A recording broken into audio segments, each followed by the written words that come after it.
Campo das Artes. Cultura no ar. Literatura, artes visuais e música. Campo das Artes. Cinema, teatro, dança e outras expressões. Campo das Artes. Apoio Unibis Cultural, o hub da cultura, do empreendedorismo criativo e das causas sociais na cidade de São Paulo. A Unibis Cultural tem uma programação diversificada para você que busca um espaço de reflexões, debates e trocas que preparam a cidade para o futuro. Siga a Unibis Cultural nas redes sociais e fique por dentro de tudo o que acontece na casa. Campo das Artes. Cultura no ar. Produção e apresentação, Jorge Vasconcelos. Campo das Artes recebe hoje a advogada, professora do curso de Gestão de Políticas Públicas da Escola de Artes, Ciências e Humanidades da Universidade de São Paulo, Ana Carla Bliacheriene. Bliacheriene é autora de livros como Controladoria no Setor Público, Construindo o Planejamento Público e Controle da Eficiência do Gasto Orçamentário. Bliacheriene é também coordenadora do Smart Cities BR, Grupo de Pesquisa USP. E a pauta de hoje tem a ver exatamente com essa especialização da professora, que é uma das principais intelectuais, acadêmicas, especializadas em cidades inteligentes. Tudo bem, professora? Tudo bem, Jorge. Um prazer estar aqui. Prazer recebê-la também, professora. Professora, para a gente iniciar a nossa conversa, como se deu essa sua aproximação com o interesse, né, com o tema cidades inteligentes, novas tecnologias, todo esse ambiente novo, admirável mundo novo que estamos vivendo? Bom, Jorge, eu vim para esse admirável mundo novo pela forma menos intuitiva, né? Não é de se imaginar que um advogado vá pensar em tecnologia, ou não era de se imaginar que um advogado até aqui pensasse em tecnologia. Agora já existe, inclusive, áreas específicas do direito, como o direito digital. Mas é bem característico dos intelectuais, assim, firmões, exatamente terem uma multiplicidade de interesses, né, professora? Sim. Quem me levou para cidades e depois para cidades inteligentes foi o direito financeiro. Eu sou especialista em direito financeiro, orçamento público, finanças públicas, e através do estudo do orçamento eu comecei a me preocupar em encontrar soluções de políticas públicas, o orçamento como um instrumento, como meio para que as políticas públicas fossem efetivas. E aí a gente começou nessa transição, inclusive dentro da própria universidade, eu entro pela Faculdade de Direito e eu peço transferência para o curso de Gestão de Políticas Públicas, porque eu vi que ali eu podia desenvolver o conhecimento jurídico de uma forma aplicada às cidades. E dentro do curso de Gestão de Políticas Públicas da Escola de Artes, Ciências e Humanidades da USP, eu vi esse nicho pouco explorado ainda pela doutrina nacional, né?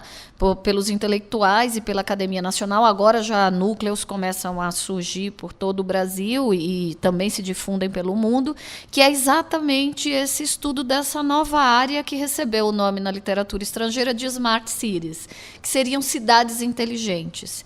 Esse conceito ele vem sendo ampliado com o passar do tempo. Então, ele começa como cidades digitais, cidades com alta capacidade de ter geração de dados, cabeamento, internet. Eu lembro que uma das eleições para prefeito aqui em São Paulo, o grande tema e que causava riso de um e espantos de outro foi quando a candidata Marta Suplicy colocava como uma grande medida de governo dela o Wi-Fi em praças públicas. Tinha gente que achava isso um absurdo, que o Estado não devia se preocupar com isso e ficavam indignadas. Outras achavam graça, né? É isso que ela tem para entregar, e outros falavam, nossa, que legal. Mas quem falava que legal? Geralmente aqueles que já estavam começando a utilizar celulares, tablets, que era algo muito reduzido. Hoje, qualquer prestador de serviço, daquele que tem o serviço mais simples, com a hora de trabalho, com a remuneração menor, aquele que é o consultor, todos eles têm o seu grupo de WhatsApp e trabalham pelo WhatsApp. Então, a questão da cidade conectada, a cidade que produz dados, a cidade digital, a cidade conectada, foi a primeira etapa desse conceito de cidades inteligentes. Depois, num segundo momento, veio a ideia de, olha, não adianta só isso.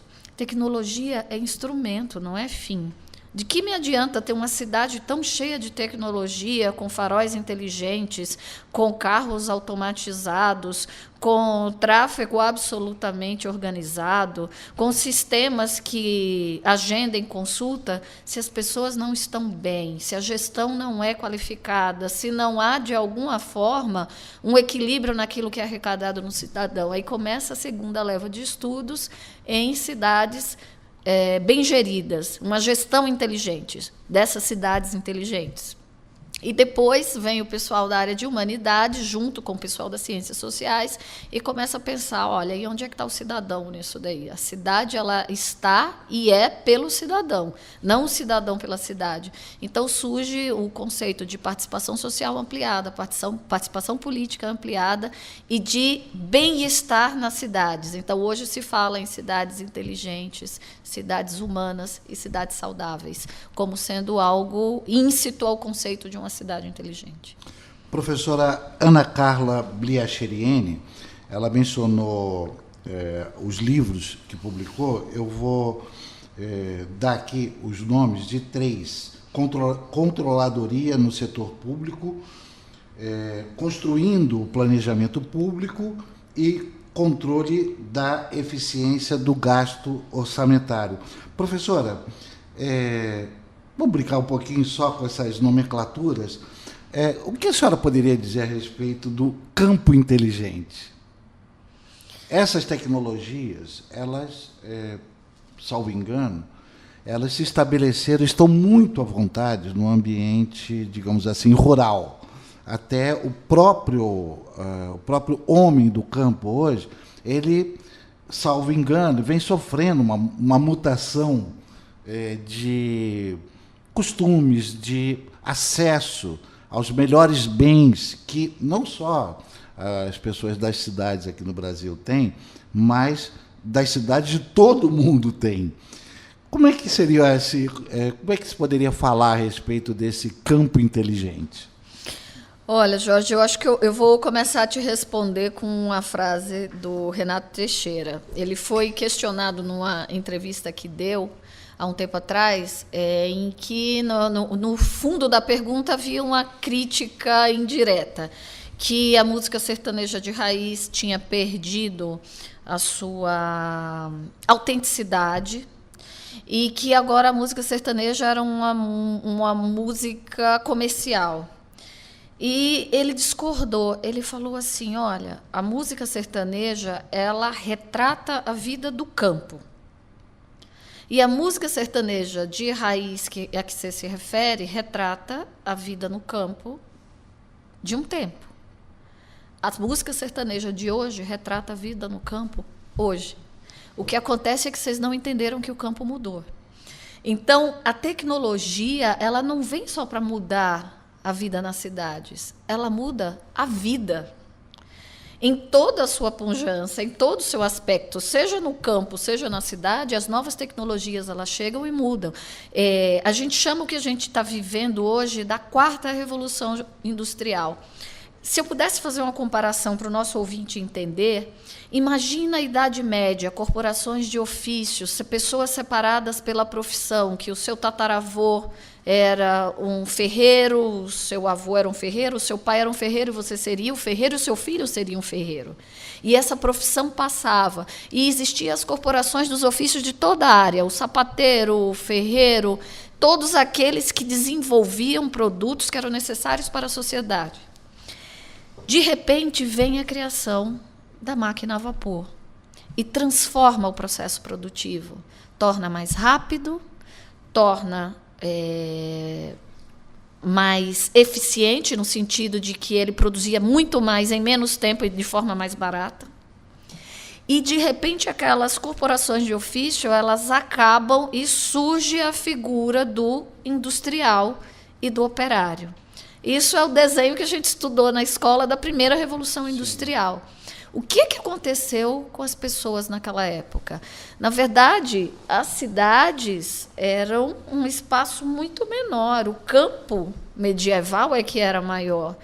E as pessoas ou estavam numa relação de vinculação, inclusive pessoal, à terra, dentro dos seus feudos, ou elas eram ali dos arredores da cidade, esses que faziam parte das corporações de ofício. Quando veio a indústria, se formou a figura do industrial e a figura do trabalhador urbano, essas pessoas que durante 200 anos eram ferreiro, elas simplesmente, ou elas aprendiam a ser um elemento do processo produtivo da fábrica, ou elas não tinham o que fazer. Ou elas iriam se transformar em marginais aos arredores das cidades, ou iam ter de se vincular ao campo. Hoje, a gente está vivendo um momento muito similar ao que foi vivido na primeira Revolução Industrial. A diferença é que ele é muito mais intenso, muito mais disruptivo, e ele terá efeitos muito mais intensos do que a primeira Revolução Industrial. A começar que hoje nós temos 7 bilhões de pessoas no mundo. E não há país que esteja fora desse enfoque. Então, quando a gente imagina, talvez o nosso homem do campo imaginário seja o Jeca Tatu da literatura, seja o homem do campo descrito pelo Monteiro Lobato. E esse homem do campo, ele pode eventualmente ainda existir em algum dos rincões do Brasil. Sim, e você até encontra, mas ele não é mais o homem do campo majoritário. A gente que vive nas cidades, a gente tem uma pretensão muito grande, e essa pretensão é uma pretensão do século XX, pós-final da escravatura, meio modelo Casagrande-Senzala, de achar que a cidade é que dita os rumos do país e que a cidade é quem é o motor do país. Eu sou paulistana de coração, eu vivo aqui há 20 anos, mas não sou nascida aqui em São Paulo.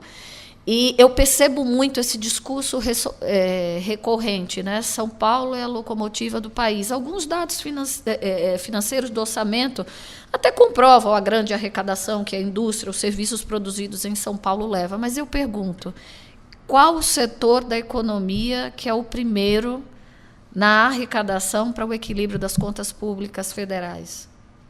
Agronegócio. Agronegócio, né? Então, quando a gente pensa que o desenvolvimento, que ditar moda, ditar música, ditar novos negócios, o único núcleo disso é a cidade, que o campo é mero consumidor, é uma visão absolutamente deturpada e que não cabe desde da segunda metade do século XX no Brasil, e muito menos caberá agora no século XXI. O campo e a cidade hoje disputam um elemento central de induzir a economia, a arte e a cultura. E quem não percebeu isso, este é o caipira, no sentido negativo, que a gente costumava falar, aquele inculto, o Jeca Tatu, inculto, com frieira, sem dentes. Esse Jeca Tatu pode estar, eventualmente, num prédio aqui da Paulista, que ainda não entendeu o que o campo representa hoje para a economia do Brasil, porque se fechou nos vidros do seu prédio de armado e concreto numa grande capital. O campo tem muito, dá muito e tem muito a dar a economia e a cultura do país. Essa transformação, inclusive, ela vai ser um foco permanente aqui do olhar de Campo das Artes para entender exatamente o que se passa no campo, o que se passará no campo e as suas expressões em diversos setores, particularmente, que é o nosso caso, aqui no setor da arte e cultura. Professora, do ponto de vista de Campo das Artes, essa ascensão dos interiores coincide com a grande aceitação do público a manifestações como a música sertaneja. Mas a cultura caipira é um gigantesco universo de manifestações ainda não totalmente disponível e entendida pelo grande público. Como a senhora reflete, a propósito de a presença tecnológica de ponta no campo, aqui no Brasil, poder interferir nas manifestações culturais a que nos habituamos, caipira, sertaneja, porque tem, aproveitando essa sua reflexão anterior, há uma produção nas artes visuais que são, inclusive, telas imensas, retratando ambientes do interior, inclusive o Jeca Tatu. assim, mas com uma riqueza de detalhes muito grande. Eu acho que há uma incompreensão do porquê dessa ascensão e planejamento e continuidade tão marcante da música caipira, música sertaneja, e principalmente a questão do gosto. Por que os brasileiros gostam da música caipira, música sertaneja? Lembrando que aí é que está, né? O pessoal fala, aquilo é muito raso, isso, aquilo outro. Mas já na Rádio Nacional, nas rádios, nas primeiras produções para a rádio, estava lá e fazia sucesso. E nunca deixou de fazer. Sim. Nunca deixou. Então, essa riqueza dessa música, apenas como exemplo, ela há sempre um argumento intelectual, um argumento de análise que dá uma rebaixada. E, no entanto, cada vez mais a coisa vai perto da hegemonia, inclusive, entendeu? Então é isso. Então é aquela situação, aqui, lembrando a pergunta, desse desenvolvimento tecnológico e, sabe, como a senhora enxerga a possibilidade de desdobramentos artísticos, manifestações culturais e assim por diante? Jorge, não sei se você já teve a oportunidade de assistir algum vídeo ou eventualmente de estar lá. As duas maiores feiras do agronegócio do Brasil, elas estão em Goiás e Ribeirão Preto. Ribeirão Preto. Aqui em São Paulo. Eu trabalhei 6 anos na USP de Ribeirão Preto e tive a oportunidade de vivenciar durante esses 6 anos a semana da feira. E eu via o que acontecia naquela cidade. E eu lembro que às vezes eu chegava em Ribeirão Preto para dar aula de avião, vindo de São Paulo para lá, ia de avião. Quando o avião estava pousando, a quantidade de jatinhos que eu via no solo, o aeroporto de Ribeirão Preto era um aeroporto pequeno, de uma cidade pequena. A quantidade de jatinhos que eu via, e recorrentemente o jatinho presidencial, né, o avião presidencial lá também, porque era obrigatório a presença da autoridade máxima ali naquele local. Na hora que eu olhava para o avião, eu dizia mentalmente, o PIB do Brasil está aqui hoje. Esses eventos, essas feiras, se de um aspecto tecnológico você vai ver ali, e eu no avião sentava ao lado de pessoas da Alemanha, Japão, China, Itália, todos vinham aqui para essa feira, saber o que estava sendo produzido, vender produtos, comprar produtos. Então, aquele evento demonstra a capacidade de inserção internacional que o Brasil tem através do agronegócio. Do agronegócio, com certeza. E essas feiras, elas não trazem só, por exemplo, aquelas colheitadeiras com inteligência artificial que não tem ninguém comandando, que é tudo via satélite, e ali você tem todo o domínio da sua plantação. Não é só aquilo que vem. Não são só os novos agrodefensivos ou agrotóxicos, dependendo do enfoque que se deu ao assunto. Não só as novas técnicas de plantio para que você tenha aquela colheita infinita. Não é só isso de tecnologia que é tratado ali. Junto com aquelas feiras também tem a cultura. Então, próximo a essas feiras também vinham grandes shows. Este homem do interior, esse jovem do interior, esse empreendedor do interior, esse filho de um dono de um agronegócio que vai continuar o trabalho nos próximos anos, ele tem a disposição e tem o conhecimento, por exemplo, do que está acontecendo neste momento de mais novo na música caipira, né, country, nos Estados Unidos. E ele vem e chama a Shania para vir fazer um show aqui em Ribeirão Preto, um grande show internacional, uma grande atriz internacional que vem. O que faz uma atriz dessa vir ao interior do Brasil, um país da América Latina, no Sul, que nos jornais internacionais só muitas vezes é replicado pela corrupção ou por coisas menos dignas? A pujança cultural também é reconhecida. Eu não tenho dúvida que esse preconceito que existe à cultura do campo, ele está ligado à nossa formação colonialista, não só local, né? Pense no século XIX, na formação de uma pessoa, existe também a formação musical, seja ela feita de uma forma tradicional, né, você vai ser um musicista, ou porque você recebeu uma orientação em sua casa. Esta é a música boa. Eu recebi isso do meu pai, o que era música boa e o que era música ruim. Né? Geralmente as famílias, consciente ou inconscientemente, formam os seus filhos para algum tipo de arte, cultura ou música. Você aprende ouvindo seu pai ouvindo, sua mãe ouvindo. E essa formação cultural do século XX você tinha de trazer ou os grandes da Europa ou os grandes dos Estados Unidos e você chamar aquilo de uma música refinada. A gente teve um orgulho nacional muito intenso na bossa nova e na MPB, e eu não tenho dúvida que um dos elementos desse orgulho nacional teve a ver com a repercussão estrangeira. Se está tocando lá fora é bom, vai tocar aqui muito mais. E isso que era música popular brasileira tem popular no nome, não é isso? Mas se tornou uma música elitizada para consumo das elites, não para consumo da grande massa. A música da grande massa, a música que vinha do povo, que vinha das senzalas, que vinha dos atabaques, que vinha da mistura dos instrumentos indígenas, que vinha da mistura do povo com a própria música que vem da Europa, essa música sempre foi tratada como algo de segunda categoria, algo de povão. Lembremos, nunca nos esqueçamos do que disse a esposa do Vargas em relação ao samba que nascia no Rio de Janeiro, como que aquilo poderia contaminar as moças de boa família, né? Era uma agressão aos ouvidos. Sair do morro para a casa das famílias de elite não podia. Então, isso ainda está no nosso inconsciente.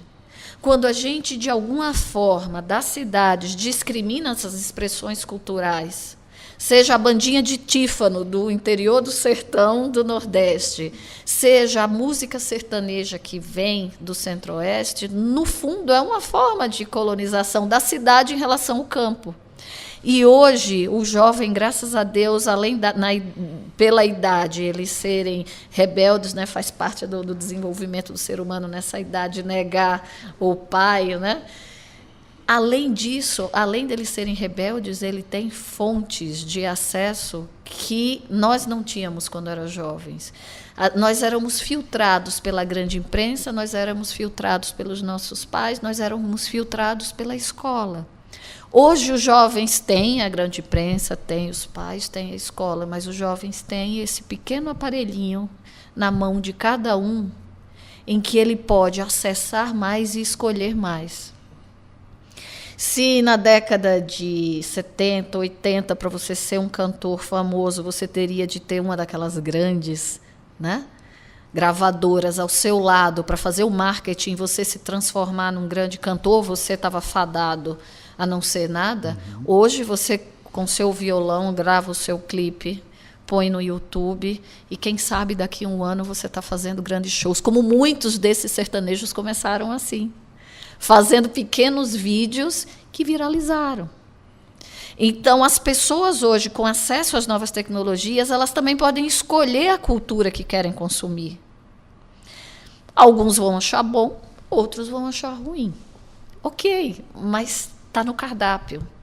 O ruim é quando você tem tantos filtros que simplesmente a opção some do cardápio.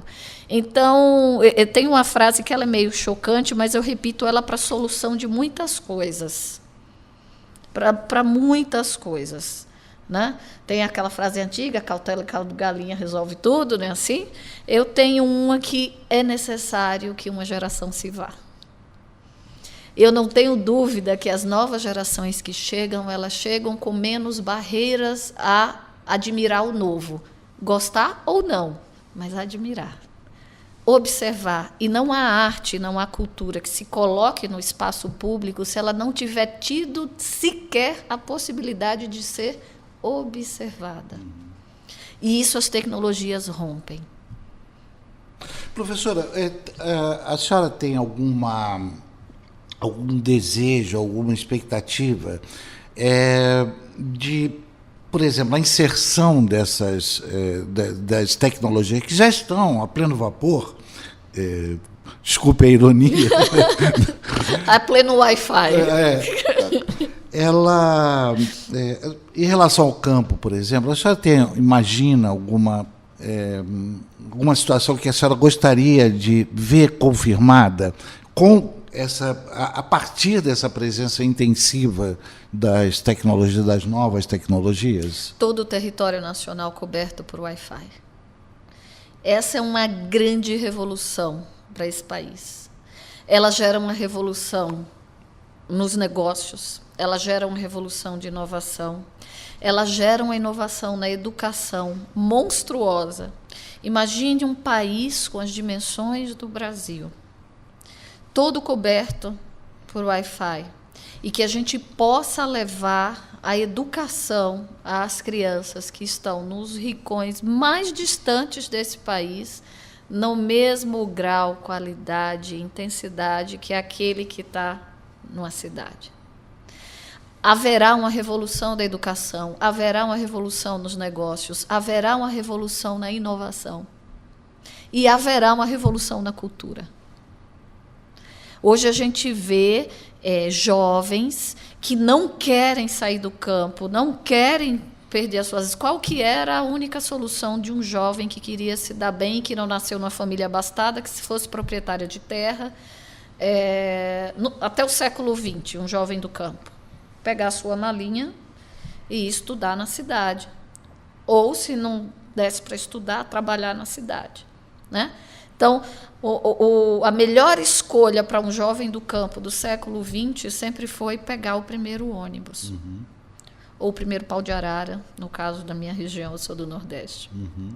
E ir para uma grande cidade. No caso da minha região, de preferência, sair da região. Vim para o Sul, Sudeste.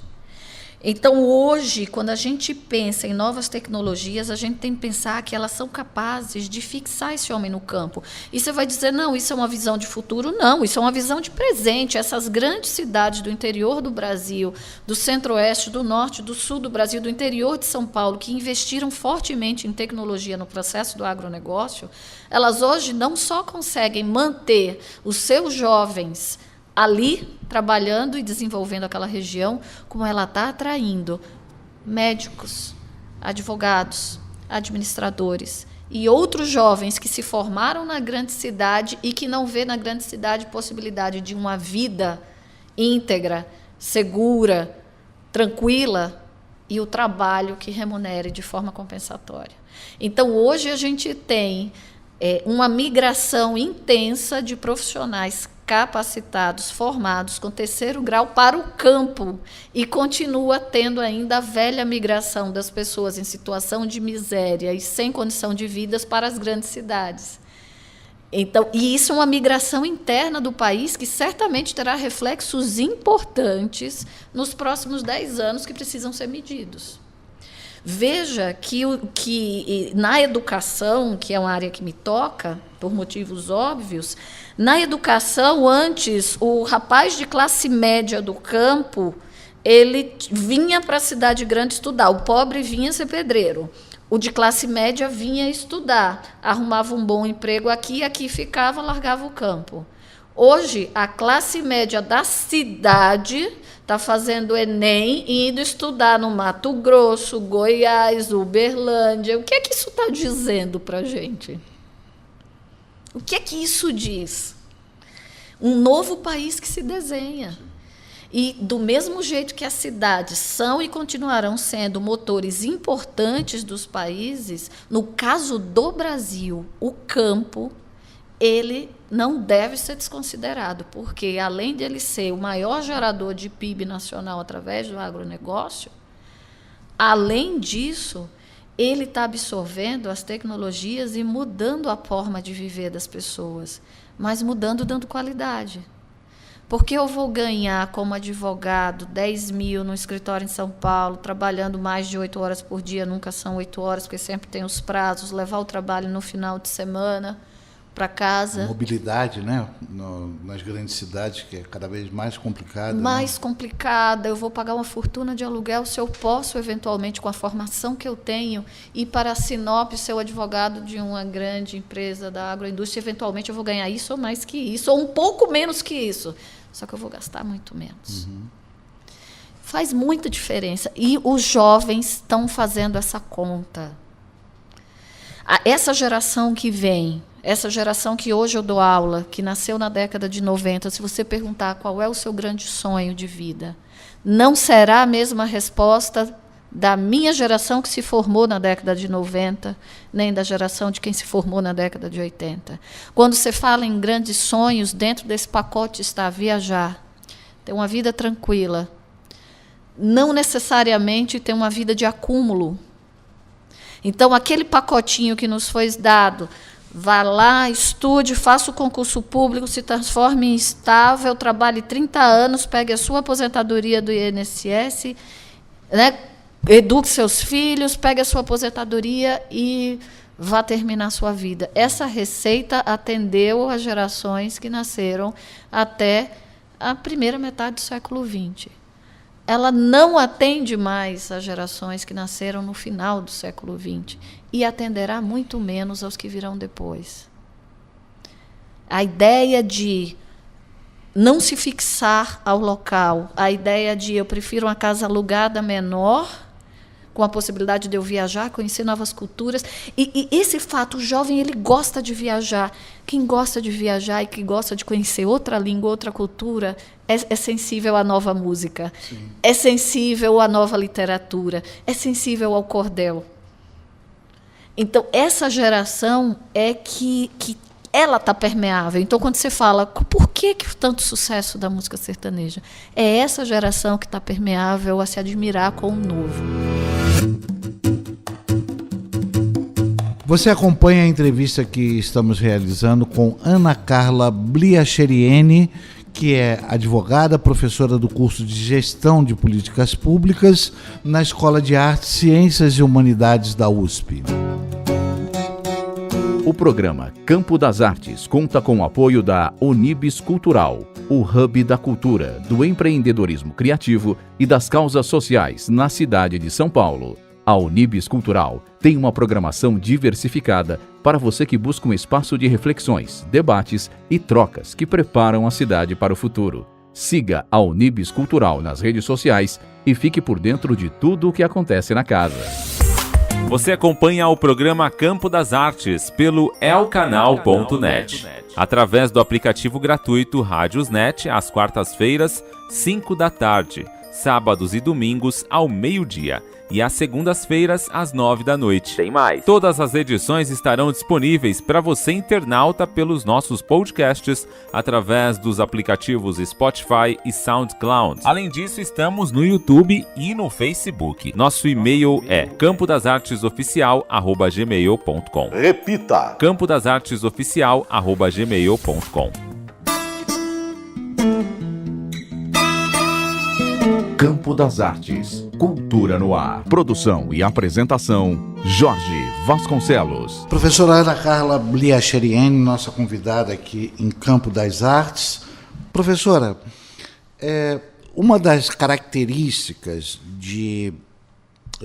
dos benefícios culturais que uma determinada população dispõe por exemplo, a senhora já falou, shows disponíveis, artistas internacionais, também nas outras manifestações artísticas, essa presença constante de grandes produções internacionais, mas também, aqui, já que estamos gravando aqui na Unibis Cultural, de lugares como museus, instituições que absorvem várias manifestações de cultura e a própria dinâmica cultural que estimula manifestações de diversa ordem, inclusive na rua. A senhora tem alguma ideia, alguma reflexão ou, inclusive, algum desejo de como haver esse estabelecimento desses bens culturais nos interiores, no campo do país? Eu sou alguém da academia que acha que o Estado tem de atuar quando necessário e onde necessário. Eu não tenho a visão estatizante da vida. Eu gosto daquilo que vem de forma espontânea da sociedade. Eu gosto daquilo que vem de forma espontânea do mercado. E eu não entendo como a gente pode pensar um século XXI com ampla participação social, com ampla aceitação da diferença, com ampla receptividade cultural, se a gente tiver no Estado aquele que é responsável por tudo. Mas entendo também que o Estado, se afastando do que não seja necessário, ele pode ser um indutor de boas práticas. Essa indução de boas práticas, ela pode acontecer o Estado financiando boas práticas.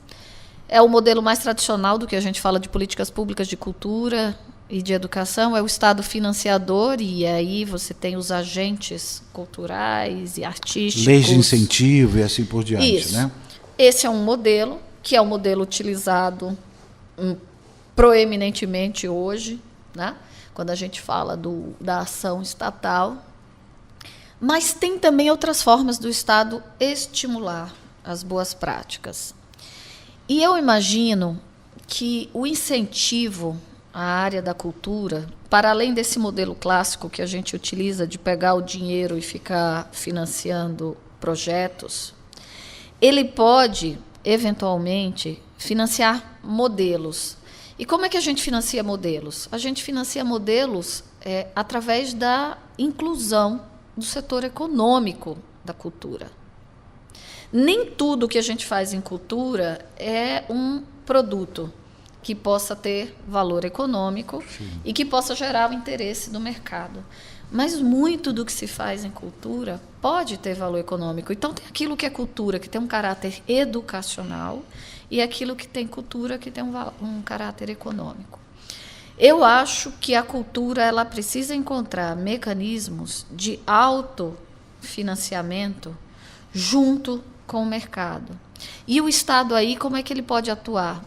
Eu fico muito desconfortável com a entrega de dinheiro do orçamento público diante de tantas carências graves que nós temos, a entrega direta de orçamento público a projetos, seja de qualquer natureza, qualquer um, desde que não haja metas a serem alcançadas, possibilidade de quantificação e medição de impacto. E isso não é um problema das políticas públicas de cultura, isso é um problema de várias políticas públicas do Estado. Ele entrega o dinheiro, não mede impacto, não tem indicador, não mede resultado, e a gente tem ali uma sensação de que a gente está desenvolvendo aspectos culturais.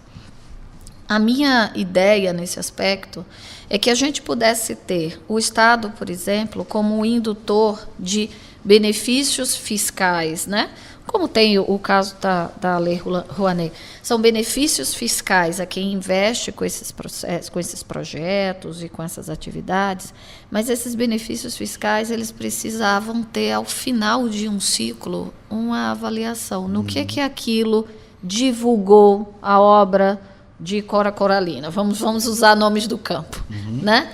No que aquilo impactou nas crianças de ensino fundamental conhecer a obra de Cora Coralina. Você junta a educação e você junta a cultura e você faz aquele dinheiro que foi isentado e que poderia ir para outras aplicações diretas, você faz aquilo ter um DNA na formação desses grupos. Então, me incomoda muito a ideia pura e simples de vamos aumentar a verba do Ministério X, do Ministério Y, da política X, da política... Aumentar a verba para quê?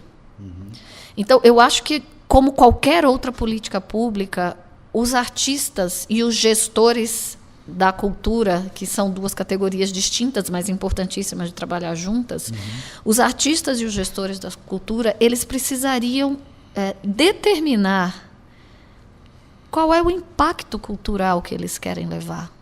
O homem do campo, particularmente nos lugares, nas cidades, onde a atividade do agronegócio é mais intensa, mais robusta, ele teria... A senhora vê a possibilidade dele almejar, pegar e se articular, né, no ambiente dele e desejar em grupo a ideia de pegar e fazer fruto dos excedentes, aí dos recursos disponíveis, fala, bom, aqui nós vamos fazer um centro cultural, aqui nós vamos fazer um lugar para oficinas de diversa ordem, de atividades culturais. Enfim, o erguimento de prédios, o erguimento de infraestrutura, equipamentos, ele trabalhar com a ideia de autonomia, já que ele, de certo modo, foi uma comunidade brilhante ao longo de mais de 100 anos, de fazer a sua manifestação em grande medida sem concessões, e ela está fincada no ambiente da cultura no país, e ele, sei lá, um determinado núcleo ou vários núcleos almejarem, olha, nós vamos fazer aqui do nosso jeito, com os nossos recursos, e vamos desenvolver, vamos chamar pessoas, especialistas, e assim por diante. O que eu estou querendo dizer a senhora enxerga a necessidade de uma presença obrigatória do Estado para a construção de equipamentos e para o desenvolvimento de cultura nesse ambiente do campo? Obrigatória, não. E eu sei que é polêmico isso que eu digo, porque cada vez mais se tornou como uma verdade absoluta que, se não for o Estado a fazer tudo que for de infraestrutura que é necessário ao cidadão, não haveria outro sujeito mais limpinho para fazer. Uhum. Então, se criou uma ideia de uma contraposição sociedade e mercado. E eu muitas vezes paro e falo até com os meus alunos, eu falo, o que é mercado? A gente precisa se perguntar isso quando a gente parte dessa demonização do que se chama de mercado. Mercado é qualquer um que vai, inova em uma determinada área e utiliza aquela inovação como uma forma de obter o seu sustento, o seu lucro. Então, se até ontem Dona Maria trabalhava numa indústria de coxinha e ela ficava lá enrolando coxinha, ela era trabalhador. Depois de amanhã, ela pediu demissão, saiu, ela abriu um CNPJ dela e foi fazer coxinha, agora ela é patrão? Então, agora ela virou o lado ruim do pedaço, ela virou mercado, agora ela é uma capitalista. Uhum. Então, essas ideias, de alguma forma, cinde as nossas possibilidades de encontrar parcerias. Essa ideia de cidades inteligentes, ela está caminhando nos países democráticos, porque também há modelos em países não democráticos. Nos países democráticos, esse modelo de cidades inteligentes está andando para a coparticipação e a cocriação. Quando a gente fala de coparticipação e cocriação, a gente está dizendo o seguinte: Estado, sociedade civil organizada ou não, e mercado trabalham para um determinado objetivo. Então, quando você me diz, então vamos usar o capital local para criar infraestrutura, construir espaços, o problema de criar infraestrutura, ele existe e é velho na gestão pública. Alguém cria infraestrutura, depois não tem como manter aquela infraestrutura, não tem como pagar funcionário para aquela infraestrutura, das duas uma. Se ela é particular, vira patrimônio do Estado e o Estado vai administrar aquilo com os recursos parcos que tem. Ou, se ela era do Estado, aquilo dali, eventualmente, é o chamado privatizado, né? Que as pessoas também têm o mito, né, do privatizado. A desestatização ela tem vários níveis. Vamos dizer, o mais intenso deles é a privatização, onde o Estado deixa de ter aquilo como política pública. Às vezes as pessoas confundem a desestatização com a privatização, né? A privatização é só um dos níveis disso. Então, fica aquela briga eterna de quem é o filho. Eu não acho que isso é obrigatoriamente uma ação do Estado, a construção de infraestrutura, mesmo porque, Jorge, quando a gente está falando aqui de novas tecnologias, se eu posso criar um parque eletrônico, vamos dizer assim, se eu posso criar uma ágora virtual por sistemas, onde eu possa pegar crianças de ensino fundamental, de ensino médio, vou ensinar teatro. Essas crianças usam o espaço escolar para ensinar aquele teatro. Então, vai lá o grupo de teatro dentro da escola, no horário da aula de artes, e ensina aquela criança uma determinada peça. Ela faz aquilo é gravado, e se cria uma ágora virtual para se colocar aquela apresentação, onde várias outras crianças de outros municípios daquela região vão poder assistir aquela peça. Eu preciso, de fato, em cada município, em cada região, montar um teatro, uma infraestrutura. É isso que é a política pública? Hoje em dia, com o desenvolvimento da tecnologia, eu tenho dúvida. Tem o modelo do século XX de se desenhar política pública. E tem um modelo que precisa ser desenvolvido para o século XXI. No modelo do século XX, tem de ter prédio, servidor público, abertura de vaga, lei na Assembleia Legislativa, previsão no orçamento e tudo que vem depois disso. A ampla burocracia, que existe por trás disso. É assim que a gente vai desenvolver política de cultura para o século XXI? Eu tenho a impressão que tem coisas que precisam ser assim e tem coisas que não necessitam ser assim. E se a gente for desenhar toda a política pública com base nesse modelo, haja Estado, haja imposto e haja insatisfação, porque já não está dando conta. Nossa convidada de hoje em Campo das Artes é Ana Carla Bliacheriene, que é autora de livros como Controladoria no Setor Público, Construindo o Planejamento Público e Controle da Eficiência do Gasto Orçamentário. Você acompanha o programa Campo das Artes pelo elcanal.net, através do aplicativo gratuito Rádiosnet, às quartas-feiras, 5 da tarde, sábados e domingos ao meio-dia e às segundas-feiras às 9 da noite. Tem mais! Todas as edições estarão disponíveis para você, internauta, pelos nossos podcasts através dos aplicativos Spotify e SoundCloud. Além disso, estamos no YouTube e no Facebook. Nosso e-mail é campodasartesoficial@gmail.com. Repita! campodasartesoficial@gmail.com. Campo das Artes, Cultura no Ar. Produção e apresentação, Jorge Vasconcelos. Professora Ana Carla Bliacheriene, nós estamos caminhando para o encerramento dessa entrevista. Eu queria abordar algo que a senhora me falou já há algum tempo e que me intriga muito, que é o impacto dessas novas tecnologias no emprego e no trabalho e suas consequências em um futuro não muito distante.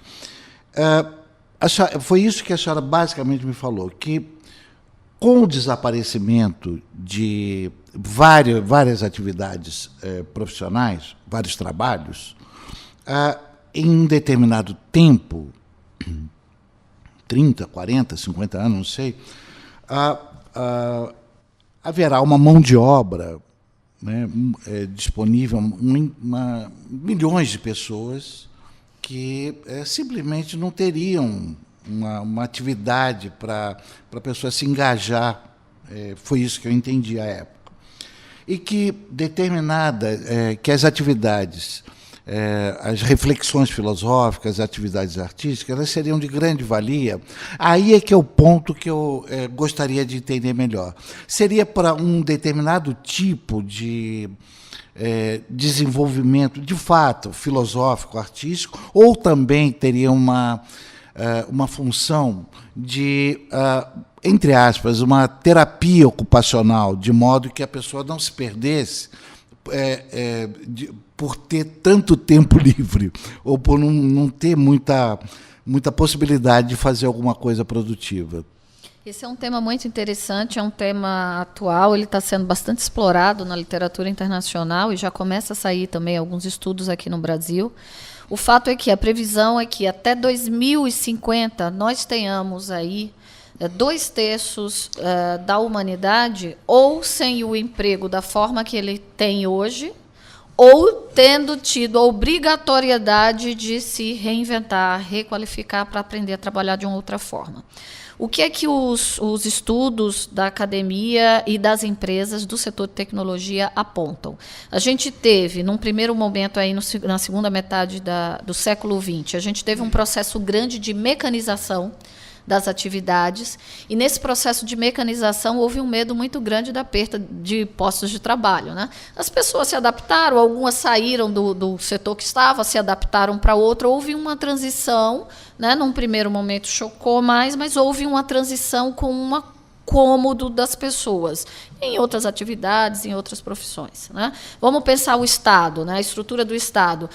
Eu, quando tirei minha primeira habilitação, eu fui até o Instituto de Identificação do meu Estado, Estado de Sergipe, lá tinha um fichário que era do tamanho de uma sala inteira, onde tinha as fichinhas individuais de cada um, toquei o pianinho lá com os dedinhos, preenchi vários formulários, fui no Lambi-Lambi tirar a minha foto 3x4 para levar para tirar a minha habilitação. De repente, você entra hoje num poupa-tempo e tem um computador com todos os seus dados, não tem mais aquela sala imensa com aquela ficha, aquelas fichas todas não existem, está tudo dentro de um computador. Você senta, a sua foto digital está lá, a pessoa que te atende vê se você ainda parece com aquela pessoa, se parece, mantém a foto, se não parece, tira uma foto nova, você coloca lá o seu dedinho, não mais sujando os dedinhos, porque você tem um leitor de digitais, né, que não precisa você sujar o dedinho, e você faz a sua assinatura com a caneta que não escreve. Não é isso? Que é aquela canetinha lá digital e que você assina sem assinar. E, de repente, sua assinatura está ali. Então, essa mudança, meu primeiro RG eu tirei na década de 80, né? Essa mudança da forma do Estado se relacionar conosco, de fichas, né? Cabines e fichas, e hoje em dia tem as cabines, mas as fichas já não existem, existem sistemas. Quando a gente pensa, Jorge, esse modelo, a gente percebe que o servidor público mudou a forma dele trabalhar.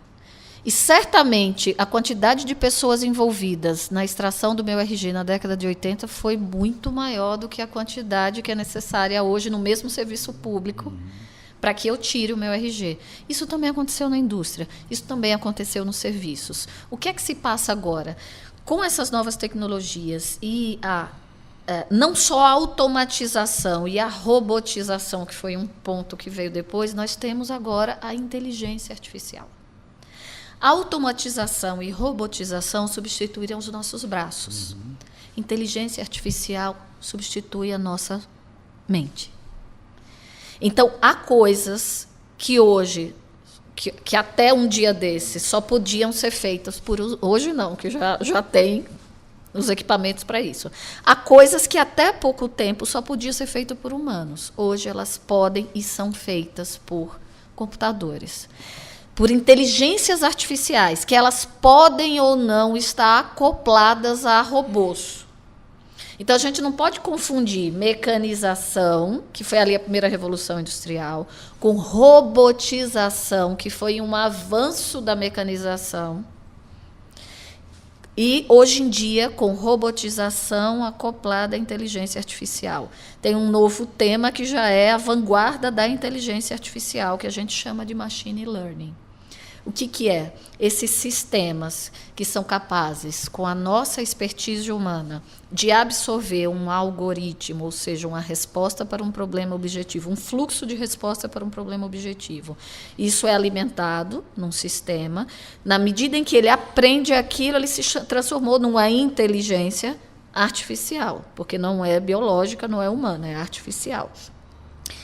E aí vem o que a gente chama de machine learning. O que é o machine learning? Essa estrutura de inteligência artificial, agora ela está começando a aprender com seus próprios erros. Coisas que só seres humanos faziam. Então, hoje em dia, quando você sai da sua casa, provavelmente você pega o celular, se você usa o Waze ou o Google Maps, certamente você recebe um pop-up, bem, se você sai todo dia aquela hora para trabalhar, naquela horinha que você saiu de casa, você recebeu aquela mensagem, para chegar no seu trabalho, 20 minutos. O que é aquilo? Né? Na Idade Média, esse celular ia para a fogueira, né? Ia para a Inquisição e para a fogueira. Né? É o demônio que está falando por esse negócio, isso não é de Deus. Né? Assim, hoje em dia, o que é isso? Inteligência artificial. E essa mesma inteligência artificial, ela hoje, pelo seu movimento no celular, pelos sites que você acessa, né, pelas opiniões que você coloca nas redes sociais, ela é capaz de te dizer se você tem ou não terceiro grau, se você é do campo da direita ou do campo da esquerda, se você está disponível para namorar uma pessoa alternativa ou não. Se você, eventualmente, está disposto a pagar mais ou menos por um restaurante ou por um par de tênis. E tudo isso vai chegando no seu celular, no seu computador. Às vezes a gente nem enxerga. Ontem você foi lá e olhou, passagem para Aracaju, Paraíso, a pérola do Nordeste, minha cidade. Passagem para Aracaju. Você foi lá, olhou, passagem para Aracaju. Você vai ficar 3 meses com o inferno de uma propaganda. Você já desistiu de ir para Aracaju, mas nunca mais sai da frente, até que você faz uma nova pesquisa. Isso tudo hoje pode ser coletado, né? Tanto é que tem uma lei própria para isso, que é um assunto muito legal para ser tratado. Pode ser coletado e pode dar um perfil do que você é. Imagine que essa inteligência artificial hoje, neste momento, ela já substitui advogados em alguns escritórios grandes em São Paulo, que estão contratando menos advogados juniores para fazer revisão de contrato. Uma inteligência artificial hoje é capaz de fazer, em frações de segundos, um contrato específico, ou levantar uma jurisprudência numa rapidez que nenhum advogado conseguiria. E já está pago. O sistema, você já paga ali o sistema por mês. A inteligência artificial hoje já substitui postos de contadores e de auditores, porque você consegue pegar um banco de dados monstruoso e você fazer ali um cruzamento de dados que um auditor normalmente não faria. Qual que é a visão, então, que tem se dado para o futuro? Sento e choro, me desespero? Não, não é isso. A ideia é o seguinte: teremos de reinventar a nossa vida. Então, essas pessoas que se formam hoje, elas terão de compreender que elas não terão uma profissão do começo ao final da vida dela, como os nossos pais tiveram e como alguns de nós pode ser que tenha. Eu já tenho dúvidas, né? Algum de nós pode ser que tenha. Ela não vai ter só uma profissão. Segunda coisa que ela precisa compreender: os nossos filhos que hoje estão na escola, há um estudo bem recente que foi publicado, que 60% deles trabalharão em profissões que não existem ainda. Então, as nossas universidades formam para o passado, não formam para o futuro.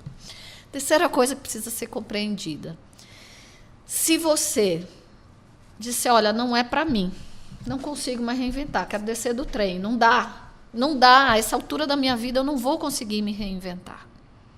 Aí é que eu falo que é o espaço para que a arte e a cultura ocupe a vida do ser humano, naquele sentido meio helênico, meio grego. A arte e a cultura têm um papel aí de política pública essencial. E eu digo mais, essencial junto com a política de saúde pública. Sim. Porque o Fagner já dizia na sua música famosa, né? O homem sem trabalho não tem honra. Esse é o modelo do homem que foi desenhado na Revolução Francesa e que foi estruturado no modelo estatal e na legislação estatal e na nossa forma de viver e de ser educado e de educar. Para o século XXI, é muito provável que o homem sem trabalho tenha muita honra. Porque o computador pode fazer o trabalho dele. E aqueles que permanecerem no mercado de trabalho, tem uma expressão que está sendo utilizada na literatura atual, que é a do centauro, fazendo uma referência àquele mito. Por que o centauro? Nós trabalharemos juntos com o computador. Hoje, se você for em 3 grandes hospitais que trabalham com oncologia no Brasil, você já tem o Watson da IBM fazendo o diagnóstico junto com o médico. E fazendo diagnóstico gênico a partir daquele tipo de população. Um diagnóstico rápido e mais preciso, com indicação de qual que seria melhor químio. Então, acabou a medicina? Não. Sim, sim. A inteligência artificial auxilia o médico, que vai olhar o ser humano, olhar no olho, entender o problema e prescrever o melhor tratamento. Então, nesses estudos apontam que profissões ligadas aos cuidados emocionais, aos cuidados psicológicos, profissões ligadas à educação, ou seja, profissões que conectam o ser humano com o ser humano, essas tendem a permanecer e se intensificarem de uma forma diferente, com interação grande com inteligência artificial, mas de uma forma diferente. Tem algo que conecte mais um ser humano a outro ser humano do que a arte? Tem algo que toque mais aquilo que nos é mais humano do que a filosofia? Então, isso é algo de absoluta relevância para se pensar em política pública para o país para os próximos 30 anos. Então, investir em arte, para mim, não é o Estado pegar e construir prédios. Investir em arte, para mim, é o Estado pensar isso. Como eu vou fazer da arte um espaço para que o ser humano consiga viver nas cidades, consiga viver com o outro, consiga viver bem, dentro de tudo isso que está acontecendo na tecnologia, compreendendo aquilo que ele tem de mais valoroso, que é a sua humanidade. Até hoje, a nossa humanidade foi compreendida desde o Jardim do Éden, quando foi dito: a mulher sofrerás com o parto, com a dor do parto, ao homem trabalharás e viverás do suor do seu rosto. Eu tenho a impressão que aquilo que foi dito no Jardim do Éden e que moveu toda a nossa construção de ser humano e que mexeu com a nossa construção social, está chegando no fim. As mulheres, se não quiserem, elas não precisam mais sentir a dor do parto. A tecnologia nos trouxe os meios anestésicos. E o homem, em breve, não precisará trabalhar com o suor do seu rosto, mas com a criatividade e todo o potencial da sua mente.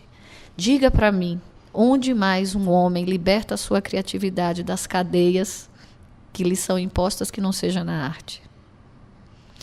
Então, ela é a chave.